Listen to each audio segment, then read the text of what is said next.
Smart saving plan తో మీ ఆత్మీయులకు ఉజ్వలమైన సురక్షితమైన జీవితం అందించండి. టాటా ఏఏతో ఇది సాధ్యం. నమస్తే, welcome to Suman TV. Inter పరీక్ష ఫలితాలు అయితే మొత్తానికి నిన్న విడుదల చేశారు ఉప ముఖ్యమంత్రి బట్టి విక్రమార్క కూడా. ఇదంతా కూడా ఉమ్మడి నిజామాబాద్ జిల్లాకు సంబంధించి కావచ్చు, మొత్తం బాలికలదే హవా అయితే నడిచినటువంటి పరిస్థితి ఉంది. గత సంవత్సరం కూడా బాలికలే హవా నడిపించారు ఈ మొదటి కానీ ద్వితీయ సంవత్సరానికి సంబంధించినటువంటి రిజల్ట్స్లో. ఈసారి కూడా బాలికలదే పైచేయి ఉంది. మాట్లాడదాం. మనకు ఇంటర్ సంబంధించినటువంటి పరీక్షలు కూడా మార్చి 5 నుంచి ప్రారంభమయ్యాయి. మొత్తానికి కూడా 59.25 కూడా నిజామాబాద్ జిల్లాకు సంబంధించి కూడా ఉత్తీర్ణత సాధించారు. మాట్లాడదాం మరింత అంశం పైన కూడా. నిజామాబాద్ ఏఈఓ రవికుమార్ గారు మాట్లాడదాం. నమస్తే సార్. నమస్తే సార్, మొత్తం నిజామాబాద్ జిల్లా వ్యాప్తంగా కూడా 59.25 కూడా ప్రథమ ద్వితీయ సంబంధించినటువంటి ఉత్తీర్ణత శాతం అయితే వచ్చింది. దీంట్లో మొదటికి సంబంధించినటువంటి ద్వితీయ సంబంధించినటువంటి ఎంతమంది పరీక్షలు రాశారు, ఆ ఉత్తీర్ణత శాతం మొదటిగా ద్వితీయ ఎట్లా ఉంది? అందరూ కూడా నిజామాబాద్ జిల్లాలో ఉన్నటువంటి ఎగ్జామ్ రాసినటువంటి విద్యార్థుల తల్లిదండ్రులకు విద్యార్థులందరూ కూడా ముందుగా శుభాకాంక్షలు తెలియజేస్తున్నాను. అందరూ కూడా మంచి రిజల్ట్ తీసుకొని పాస్ అవడం జరిగింది. అయితే మన నిజామాబాద్ జిల్లాలో మొత్తం మనం చూసినట్లయితే 13,945 మంది ఎగ్జామ్ అనేది అప్లై అవ్వడం జరిగింది. దాంట్లో బాయ్స్ 6,288 మంది ఎగ్జామ్ రాయగా దాంట్లో 2,808 మంది మాత్రమే పాస్ అవడం జరిగింది. 44.66% బాయ్స్ పాస్ అవడం జరిగింది. అదేవిధంగా గర్ల్స్ చూసినట్లయితే గర్ల్స్ మొత్తం కూడా 7,657 మంది ఎగ్జామ్ రాయగా దాంట్లో 5,309 మంది గర్ల్స్ అనేది పాస్ అవడం జరిగింది. దీంట్లో 69.34% అనేది గర్ల్స్ పాస్ అవడం జరిగింది.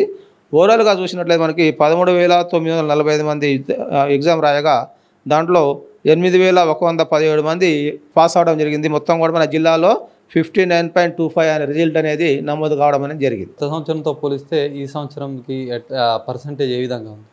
గత సంవత్సరంలో మనం ఇంటర్మీడియట్ సెకండరీ రిజల్ట్ చూసినట్లయితే 60% ఉండేది. కానీ ఈ సంవత్సరం ఏంటంటే ఇక్కడ కొన్ని మార్పులు రావడం వల్ల జిల్లాలో ఉన్నటువంటి సీసీ కెమెరాలు నిఘాలో విద్యార్థులు రాయడం వల్ల కొంత భయంకి గురవడం కూడా జరిగింది. దానివల్ల కూడా కొంచెం రాయలేకపోయారు. కమిషనర్ ఆదేశానుసారము ప్రతి మనకి ఎగ్జామినేషన్ సెంటర్ ఉన్నటువంటి చెకింగ్ రూమ్లో కానీ హాల్లో కానీ సీసీ కెమెరాలు ఏర్పాటు చేయడం జరిగింది. కాబట్టి కొంత మటుకు విద్యార్థులు కూడా ఇబ్బంది గురయ్యి కూడా కొంతమంది టెన్షన్ తీసుకొని కూడా సరిగా రాయలేకపోయారు.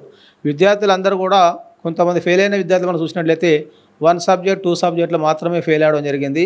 అన్ని సబ్జెక్టుల్లో టాప్ ర్యాంక్ వచ్చి ఒక సబ్జెక్టులో మాత్రమే ఫెయిల్ అవడం జరుగుతుంది. ఆ లిస్ట్ అవుట్గా మేము తీసుకుని కూడా మళ్ళీ వాళ్ళకి సప్లిమెంట్లో వాళ్ళకి మంచి కోచింగ్ ఇచ్చి సప్లిమెంట్లో పాస్ అయ్యే విధంగా మేము అన్నీ కూడా చర్యలు అనేది తీసుకోవడం జరుగుతుంది. సప్లిమెంటరీ సంబంధించినటువంటి ఎగ్జామ్స్ ఎప్పటి నుంచి ప్రారంభమయ్యే అవకాశం ఉంది? సప్లిమెంటరీ ఎగ్జామ్స్ అనేది మనకి మే 22 నుంచి ఎగ్జామ్ కండక్ట్ చేయడం జరుగుతుంది. దానికి సంబంధించిన షెడ్యూల్ అనేది కూడా ఈరోజు కమిషనర్ గారు రిలీజ్ చేస్తారు. Fees details, date, time table ఇవన్నీ కూడా ఇవాళ ఈవినింగ్ కల్లా ప్రెస్ రిపోర్ట్కి ఇవ్వడం అనేది జరుగుతుంది. ఇప్పుడు ముఖ్యంగా గత సంవత్సరం కావచ్చు, ఈ సంవత్సరం కావచ్చు, బాలికలే పైచేయి, దీన్ని ఎట్లా చూడాలి? ఎందుకు 2 years నుంచి కూడా వాళ్ళదే పైచేయి వస్తుంది, వీళ్ళెందుకు అట్లా తక్కువ వస్తుంది? మరి మనం చూసినట్లయితే ఈరోజు బాలికలు అనే వాళ్ళు కాలేజీకి రెగ్యులర్గా రావడం జరుగుతుంది. అలా పేరెంట్స్ కూడా కాలేజీకి రెగ్యులర్ పంపిస్తారు. కానీ బాయ్స్ కూడా ఇంట్లో కాలేజీకి పోతున్నామని చెప్పేసి కాలేజీకి అటెండ్ కావడం లేదు, క్లాసులు అటెండ్ కావడం లేదు, బయట తిరగడం జరుగుతుంది. కాబట్టి అలా రిజల్ట్ అనేది చాలా తక్కువగా ఉంటుంది. ఇప్పుడు దీన్ని విద్యార్థికి కానీ వీళ్ళందరికీ అంటే మొత్తం నిజామాబాద్ సంబంధించి కూడా రాష్ట్ర వ్యాప్తంగా చివరి నుంచి 2వ దశగా ఉంది. మరి దీన్ని ఇంకా మరింత పెంచాల్సిన అవసరం అయితే ఉంటుంది. ఏ విధంగా మీరు దీన్ని ఉత్తీర్ణత శాతం పెంచడానికి ఎలా కృషి చేస్తారు?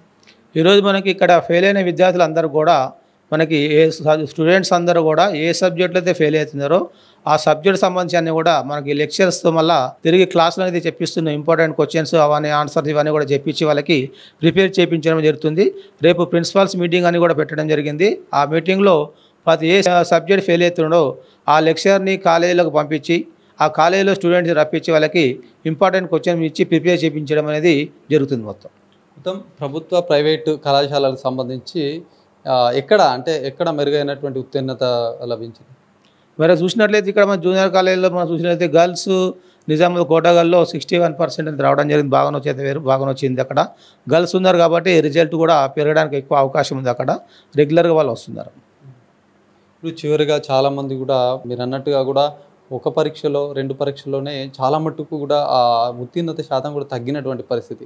ఓవరాల్గా చాలామంది ఫెయిల్ అయిన వాళ్ళకి మీరు ఎట్లా చెప్తారు? ఏం సజెషన్ ఇస్తారు? విద్యార్థులు ఏదైతే ఒక సబ్జెక్ట్ 2 సబ్జెక్టులు ఫెయిల్ అయిన విద్యార్థులు ఎవరు కూడా అధైర్యపడవద్దు. వాళ్ళ కోసమే ప్రభుత్వం ఈరోజు మనకి ఏం చేస్తుందంటే ఇక్కడ కమిషనర్ గారు సప్లిమెంట్ అనేది నిర్వహించడం జరుగుతుంది. సప్లిమెంట్లో పాస్ అయినా కూడా రెగ్యులర్గా పాస్ అయిన విధంగానే టీచ్ చేయడం జరుగుతుంది. కాబట్టి వాళ్ళకి సప్లిమెంట్ అనేది ఏది ఉండదు. కాబట్టి విద్యార్థులు ఎవరు కూడా ఎలాంటి కానీ ఎలాంటి సూసైడ్లు కానీ అవకాశం కల్పించకుండా ధైర్యంగా ఏ సబ్జెక్ట్ ఫెయిల్ అయ్యారో ఆ సబ్జెక్ట్ మళ్ళీ ఎగ్జామ్ రాసి పాస్ కావాల్సిందిగా వాళ్ళని కోరుతున్నాను. ముఖ్యంగా ఇప్పుడు మరి 10th పాస్ అయిన వాళ్ళు కూడా ఇప్పుడు ప్రమోట్ అవుతారు ఫస్ట్ ఇయర్ సెకండ్ ఇయర్. అంటే ఇదంతా కూడా అంటే కాలేజీలలో స్ట్రెంత్ పెంచే విధంగా ఇంకా ఎట్లా ఏమన్నా చేస్తున్నారు? ఈరోజు మేము చూసినట్లయితే ఇక్కడ మా ఎగ్జామ్స్ ఎప్పుడైతే అయిపోయినాయో అప్పటి నుంచి మేము కూడా మా కాలేజ్ స్టాఫ్ అందరినీ కూడా ప్రతి విలేజ్కి పంపించడం జరిగింది. అదేవిధంగా నవంబర్ డిసెంబర్లో కూడా ప్రతి హై స్కూల్కి వెళ్ళి అక్కడ లెక్చర్స్ అందరూ కూడా పిల్లలతో కాంట్రాక్ట్ అయ్యి వాళ్ళ నెంబర్ తీసుకొని వాళ్ళని ప్రోత్సహించి ఏ సబ్జెక్ట్ అని కూడా వాళ్ళు కూడా క్లాసులు తీసుకోవడం జరుగుతుంది. ఇప్పుడు కూడా డైలీ కూడా ప్రతిరోజు మార్నింగ్ 8 నుంచి 10 వరకు అందరూ కూడా విలేజ్కి వెళ్ళి క్యాన్వర్సింగ్ చేయడం అనేది జరుగుతుంది. ప్రతి స్టూడెంట్ దగ్గరికి వెళ్ళి కలిసి వాళ్ళ యొక్క అన్ని డీటెయిల్ తీసుకొని అన్ని నోట్ చేసుకొని రావడం. ప్రతిరోజు కూడా వాళ్ళు ఉదయం 8 నుంచి 10 లోపల విలేజ్లకు తిరగడం జరుగుతుంది. ప్రతి కాలేజీ వాళ్ళు వెళ్తుంది. జిల్లాలో ఉన్న అన్ని గవర్నమెంట్ కాలేజీ లెక్చర్స్ అందరూ కూడా ప్రతి విలేజ్ తిరిగి మొత్తం క్యాన్వర్సింగ్ చేయడం అనేది జరుగుతుంది. ఇది మొత్తానికి నిజామాబాద్ జిల్లా అనగానే దాదాపు రాష్ట్రంలోనే కూడా ఒకవైపు కామారెడ్డి కావచ్చు, నిజామాబాద్ చివరి దశలో ఉన్నాయని చెప్పొచ్చు. మరింత ఉత్తీర్ణత శాతం కూడా పెంచాల్సినటువంటి అవసరం అధికారులపైన ఉంది. ముఖ్యంగా కూడా 10th అయిపోయిన తర్వాత ఇంటర్కి వెళ్ళే విద్యార్థులు ఎవరైతే ఉంటారో వాళ్ళు చాలా మట్టుకు కూడా పై చదువులు చదవడానికి కూడా సిటీకి వెళ్ళే క్రమం కూడా చూడొచ్చు. చాలామంది కూడా రూరల్ ప్రాంతాలకు చెందిన వాళ్ళు, పల్లెటూరు చెందిన వాళ్ళు కూడా హైదరాబాద్ లాంటి మహానగరాలకు వెళ్ళిపోవడము, అన్ని ఫెసిలిటీస్ చూసుకుంటూ వెళ్ళిపోతున్నారు. కాబట్టి ఇక్కడ ఈ విధంగా చూసుకుంటే కూడా కొద్దిగా ఉత్తీర్ణత శాతం కూడా తగ్గినట్టుగా కూడా తెలుస్తూ ఉంది. ఏదేమైనప్పటికీ అధికారులు మరింత దీనిపైన కృషి చేయాల్సి ఉంటుంది. మరి ఇప్పటికే అధికారులు కావచ్చు అన్ని ఏర్పాట్లు చేస్తున్నాము, పేరెంట్స్కి కూడా మాట్లాడుతున్నాము. ఇది మరింత పెంచే దిశగా కూడా విద్యార్థులకు కూడా వాళ్ళకు మోటివేట్ చేస్తున్నామని కూడా మొత్తానికి చెప్తున్నటువంటి పరిస్థితి.